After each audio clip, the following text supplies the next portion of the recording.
আরে বাবা মা তো গাড়ি পরিষ্কার করছে, যাই আমি ওদেরকে সাহায্য করে দিয়ে আসি। আরে আমার ছেলেটা তো বড় হয়ে গেছে, আমাকে কাজে সাহায্য করতে আসছি। এই তো এখান থেকে ধোয়া শুরু করি। আরে বান্টি কি করছো এইসব? আমিও তোমাদের সাথে গাড়ি ধোবো। না না, তোমাকে কোনো গাড়ি ধুতে হবে না, যাও তুমি এখান থেকে। বাবা আমার সাথে প্রত্যেকবার এরকম করে।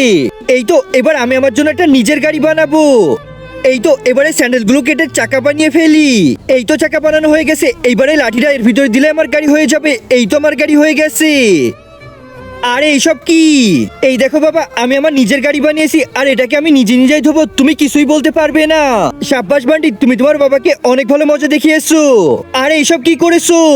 একজন মা কতটা আপন হয়, যাদের মা নাই তাদেরকে জিজ্ঞেস করো।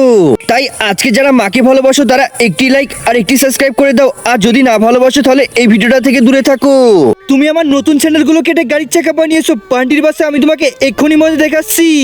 আরে বান্টি পালা এখান থেকে।